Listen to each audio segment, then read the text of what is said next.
Hello students, हम discuss कर रहे हैं कॉर्टिकोस्टेरॉइड और इसी लेक्चर के प्रीवियस पार्ट्स में हमने ये देखा कि किस तरीके से हमारे एड्रिनल ग्लैंड की फर्स्ट टू लेयर जो कि जोना ग्लोमेरुलोसा और जोना फैसिकुलेटा किस तरीके से एल्डोस्टेरोन को और कॉर्टिसोल्स को रिलीज करती है रेस्पेक्टिवली, और किस तरीके से ये दोनों ही जो आपके हॉर्मोन्स हैं ऑर्गन लेवल पे जाके अपना इफेक्ट प्रोड्यूस करते हैं। ठीक है, और आज हम ये देखने जा रहे हैं कि जो हमारी थर्ड लेयर है जोना रेटिकुलरिस, जो कि एड्रिनल कॉर्टेक्स की है, ऑब्वियसली एड्रिनल ग्लैंड के आउटर लेयर की, तो आप ये देखेंगे कि किस तरीके से ये जोना रेटिकुलरिस आपका गोनाडोकॉर्टिकॉइड्स को रिलीज करती है, यानी कि सेक्स हार्मोन्स को रिलीज करती है। ठीक है, तो उससे पहले हमें ये देख लेना जरूरी है कि एसीडीएच यानी कि ये जो आपका रिलीज हो रहा है, ठीक है, जोना रेटिकुलरिस से जो सेक्स हार्मोन बनेंगे वो किस तरीके से एसीडीएच के इन्फ्लुएंस में बनते हैं, क्योंकि एसीडीएच एडिनोकॉर्टिकोट्रोपिक हार्मोन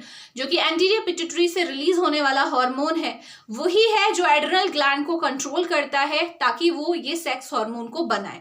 तो क्विकली हम देखते हैं कि किस तरीके से एसीडीएच बनता है और किस तरीके से एसीडीएच जोना रेटिकुलरिस में जाके सेलुलर लेवल पे अपने इफेक्ट को प्रोड्यूस करता है। और ये पहले भी हम, क्योंकि ये लेक्चर प्रीवियस जो पार्ट्स का कंटिन्यूएशन है, तो वन बाय वन बेटा सारे पार्ट्स को कवर कीजिएगा, ओके, तभी ज्यादा आपको क्लियर समझ में आएगा।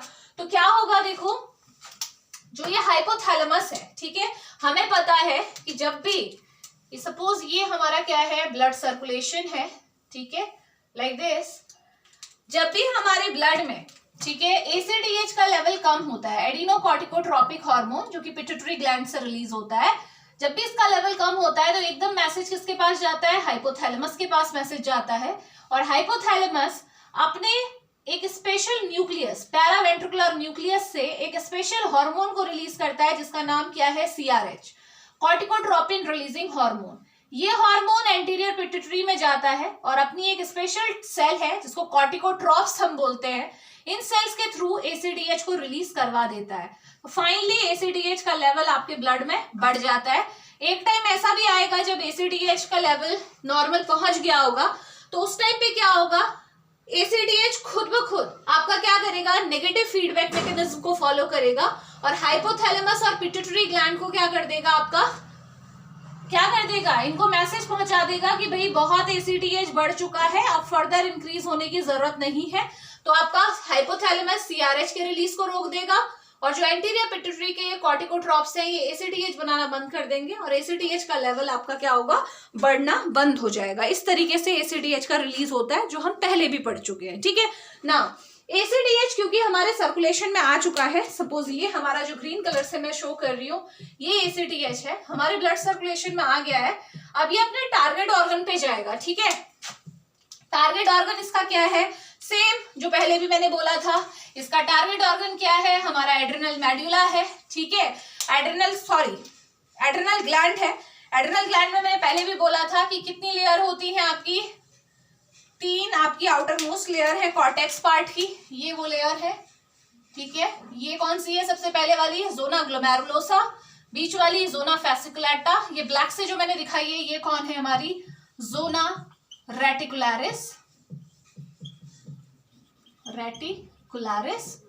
और जो ये सेंटर में आपको रेड कलर से जो मैं दिखा रही हूँ, ये न्यूरोनल नेटवर्क वाला जो एरिया है, ये क्या है, आपका एड्रिनल मेडुला है। ठीक है, तो हमें अभी मतलब किससे है, जोना रेटिकुलरिस, क्योंकि फैसिकुलेटा और ग्लोमेरुलोसा हम कवर कर चुके हैं। ठीक है, तो देखिए जोना जो रेटिकुलेटा है, मैं उसको ओपन करके आपको दिखा रही हूँ, ब्लैक कलर से जो मैंने शो किया हुआ है, ये इस लेयर की एक सेल है। ठीक है, इस लेयर के अंदर ये एक सेल है,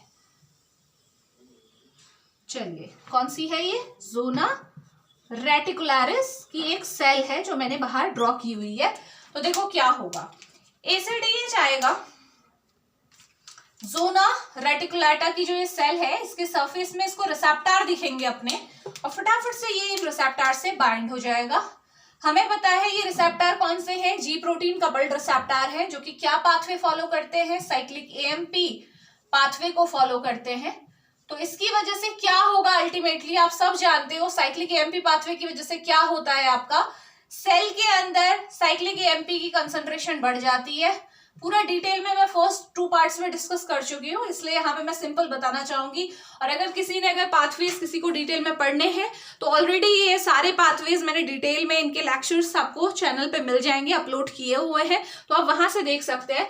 फिलहाल के लिए ये साइक्लिक एएमपी पाथवे फॉलो हो रहा है और यहाँ पे जो प्रोटीन इन्वॉल्व है वो कौन सी है, जी स्टिमुलेटरी प्रोटीन GS है, इसीलिए साइक्लिक एएमपी का लेवल बढ़ेगा। अगर GI होती तो साइक्लिक एएमपी का लेवल कम होता।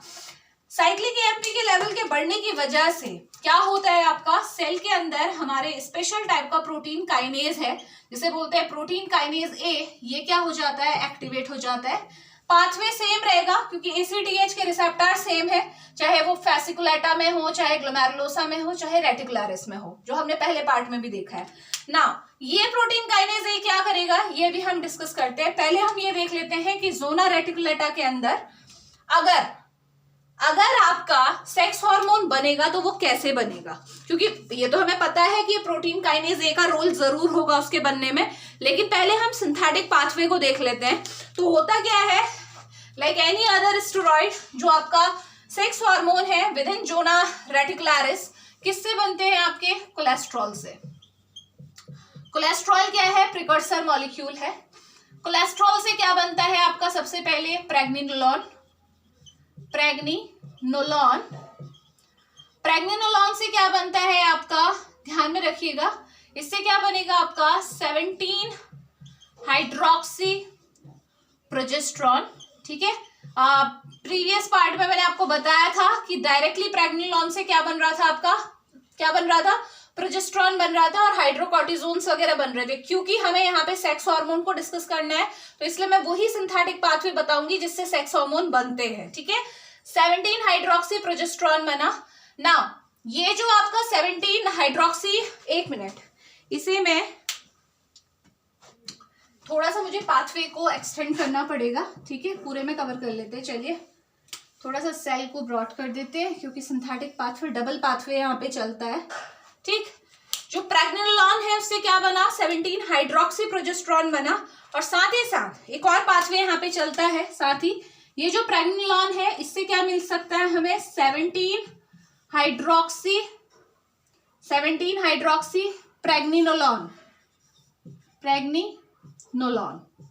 ठीक है, ये दो आपके क्या है, सिंथेटिक आप बोल सकते हो फॉर्म्स हैं जो हमें मिलती हैं। ठीक है, इसके बाद फाइनली जो हमें मिलेगा 17 हाइड्रोक्सी प्रेग्निनोलोन से भी हमें क्या मिलेगा, अगर इसके आगे सिंथेटिक रिएक्शन को मैं बढ़ाऊं तो इससे भी आपका डायरेक्ट क्या बन जाता है, 17 हाइड्रोक्सी प्रोजेस्टेरॉन आपको मिल जाता है, 17 हाइड्रोक्सी प्रोजेस्टेरॉन। अब क्या होगा, देखो यही सिंथेटिक रिएक्शन में आगे को बढ़ा रही हूँ। ठीक है, ये जो आपका 17 हाइड्रोक्सी प्रोजेस्टेरॉन है ये क्या बना देता है आपका, इसके बाद आपके और कंपाउंड भी हालांकि बनेंगे, लेकिन मैं इसमें मेजर कंपाउंड यहाँ पे डिस्कस करना चाहूंगी। वो क्या है आपका, जो इस सीक्वेंस में बनेगा वो है एंडोस्टिन डायोन। किससे मिला ये, 17 हाइड्रोक्सी प्रोजेस्टेरॉन से मिला। ध्यान रखेंगे 17 हाइड्रोक्सी जो प्रोजेस्टेरॉन आपको मिलेगा उससे आपको क्या मिल जाएगा, एंड्रोस्टिन डायोन मिल जाएगा। और जो ये 17 हाइड्रोक्सी प्रेग्निनोलोन है इससे क्या मिलता है, देखो इससे क्या मिलता है हमें, DHEA डाइहाइड्रो एपिएंड्रोस्टेरॉन। समझ में आ रहा है, ये दो मैंने क्यों पाथ यहाँ पे ब्रेक किया था, क्यों मैंने ये बोला कि प्रेग्निनोलोन से 17 हाइड्रोक्सी प्रोजेस्टेरॉन भी मिलता है, 17 हाइड्रोक्सी प्रेग्निनोलोन भी मिलता है। क्यों, क्योंकि दोनों अलग अलग डेरिवेटिव को फॉर्म करते हैं। ये इंटरकन्वर्टिबल है, इंटरकन्वर्टिबल नहीं बोलेंगे, यहाँ पे ये बोलेंगे कि ये जो प्रेग्निनोलोन, ये सेकंड जो डेरिवेटिव बना है ये आपका 17 हाइड्रोक्सी प्रोजेस्टेरॉन में कन्वर्ट हो जाता है। ठीक है, बट 17 हाइड्रोक्सी जो प्रोजेस्टेरॉन है फाइनली, चाहे वो यहां से बना हो चाहे वो यहां से बना हो, हमें क्या देगा, एंड्रोस्टिन डायोन देगा। और 17 हाइड्रोक्सी प्रेग्निनोलोन ये क्या बनाएगा, DHEA बनाएगा, डाइहाइड्रो एपिएंड्रोस्टेरॉन। ठीक है, अब ये दोनों क्या है बेटा, ये दोनों ही वीक एंड्रोजन है। ध्यान में रखिएगा, ये बहुत ज्यादा वीक एंड्रोजन होते हैं, मेल सेक्स हार्मोन जिन्हें आप बोलते हो। ठीक है, और यही बाद में आप देखोगे आगे कन्वर्ट होके आपको क्या देंगे, जो आपका sex hormone, male sex hormone testosterone है वो आपको मिलेगा। और आप जानते हो कि टेस्टोस्टेरोन में ही जब एरोमेटाइजेशन होता है उससे हमें क्या मिल जाता है, क्या मिलता है, एस्ट्रोजन मिलता है, जो कि फीमेल सेक्स हार्मोन है। ठीक है, तो मैं थोड़ा सा यहाँ पे बता देती हूँ। चलिए, ये जो एंड्रोस्टेंडायोन है, ठीक है, एंड्रोस्टेंडायोन और ये DHEA है, दोनों ही कहाँ आ जाएंगे, हमारे ब्लड सर्कुलेशन में आ जाएंगे इस तरीके से। ठीक है, सपोज ये है एंड्रोस्टेंडायोन, मैंने ब्लैक कलर से दिखाया है, और जो आपका DHEA है वो मैंने ब्लू कलर से दिखाया है। और अभी मैं इसका रोल भी बताऊंगी, ठीक है, लिंक जरूर करूंगी, पहले से समझ लो। ये दोनों क्या है, वीक एंड्रोजन है। ठीक है, ये दोनों ही कहाँ जाएंगे, सर्कुलेशन के थ्रू हमारे लीवर में जाएंगे। लीवर में क्या होगा, इन दोनों को, जो DHEA है और एंड्रोस्टेंडायोन है, दोनों ही किस में कन्वर्ट हो जाएंगे, टेस्टोस्टेरोन में कन्वर्ट हो जाएंगे, जो कि मेन आप जानते हो क्या है, मेल सेक्स हार्मोन है। ठीक हो गया, लीवर में क्या हुआ, इनका कन्वर्जन हुआ इनटू टेस्टोस्टेरोन में कन्वर्ट हुए। और वहीं पे, ठीक है, टेस्टोस्टेरोन में क्या होगा आपका, एरोमेटेज एंजाइम की प्रेजेंस में क्या बन जाएगा आपका, टेस्टोस्टेरोन किस में कन्वर्ट होगा, एस्ट्रोजन में। इसीलिए बोलते हैं कि जो मेल है उनमें फीमेल सेक्स हार्मोन प्रेजेंट होता है। क्यों, क्योंकि एड्रिनल कॉर्टेक्स से जो ये दोनों बन रहे हैं, ये टेस्टोस्टेरोन के साथ साथ एस्ट्रोजन भी बनाएंगे, है ना। और साथ ही साथ ये बोला जाता है कि जो फीमेल है उनमें भी आपका मेल सेक्स हार्मोन प्रेजेंट होता है। रीजन, क्योंकि एड्रिनल कॉर्टेक्स से जो ये दोनों ही आपके डेरिवेटिव वीक एंड्रोजन बन रहे हैं, ये लीवर में जाके टेस्टोस्टेरोन बनाने ही वाले हैं। समझ में आ गया, तो रीजन समझ में आया दोनों में आपके क्यों होते हैं ऐसे हार्मोन। मेन देखो, जो गोनैड्स हैं हमारे, फीमेल में ओवरी, मेल में टेस्टिस, यहां से तो आपके गोनेडल हार्मोन बनते ही हैं, टेस्टोस्टेरोन, एस्ट्रोजन। ठीक है, लेकिन हमारा जो एड्रिनल कॉर्टेक्स का जोना रेटिकुलरिस है, वहां से भी आपका क्या होता है, आपका ये दोनों ही बनते हैं। हालांकि बनता केवल वीक एंड्रोजन है, मेल सेक्स हार्मोन बनते हैं, लेकिन लीवर में जाके वो किस में कन्वर्ट हो जाते हैं, आपके फीमेल सेक्स हार्मोन एस्ट्रोजन में कन्वर्ट हो जाते हैं। ठीक हो गया, तो ये समझ में आया। अब बात ये आती है कि भाई ACTH का क्या रोल था। ACTH ने क्या किया था, PKA को एक्टिवेट किया था, प्रोटीन काइनेज A को। इसका काम क्या होता है, ये जो पूरी सिंथेटिक रिएक्शन हो रही है, ऑब्वियसली पूरी रिएक्शन में एंजाइम इन्वॉल्व होंगे। ये जितना भी कन्वर्जन हो रहा है, ये जो बना, ये कन्वर्जन, ये जितने भी कन्वर्जन हो रहे हैं, यहाँ पे एंजाइम्स आपके इन्वॉल्व होंगे। तो ये प्रोटीन काइनेज ए क्या करता है, इन सारे एंजाइम्स को एक्टिवेट करता है। इस तरीके से एंजाइम्स को क्या करेगा, एक्टिवेट करेगा। तो फाइनली क्या होगा बेटा, क्या होगा, ये सिंथेटिक रिएक्शन पूरी होगी। तो विदाउट एक्शन ऑफ ACTH ये रिएक्शन पॉसिबल नहीं है। ये जो सिंथेटिक रिएक्शन हो रही है, इसमें जो एंजाइम अगर नहीं होंगे तो आपको लगता है ये कन्वर्जन होगा, नहीं होगा ना। और उन एंजाइम्स को एक्टिवेट कौन करता है, PK। नाउ आई थिंक आपको समझ में आ गया होगा कि रोल क्या है ACTH का in synthesis of weak androgen. ठीक हो गया, तो ये एंड्रोजन हमारे कहाँ चले गए, सर्कुलेशन में चले गए हैं।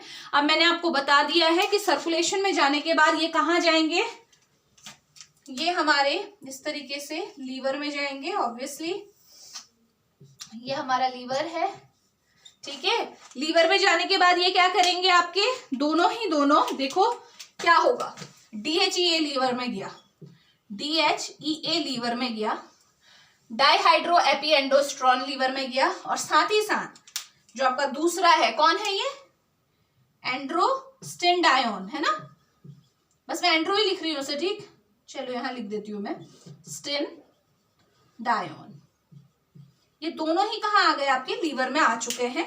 तो होता क्या है, देखो लीवर के अंदर क्या होगा, ये जो आपको दिख रहा है ना DHEA, ये किस में कन्वर्ट हो जाएगा, एंडोस्टेंडायोन में कन्वर्ट होगा। ध्यान में रखना, ये DHEA जो होता है ये एंडोस्टेंडायोन में कन्वर्ट हो जाता है। एंडोस्टेंडायोन किस में कन्वर्ट हो जाता है, आपके टेस्टोस्टेरोन में कन्वर्ट हो जाता है, टेस्टोस्टेरोन में कन्वर्ट हो गया। और टेस्टोस्टेरोन से क्या बनता है आपका, एस्ट्रोजन।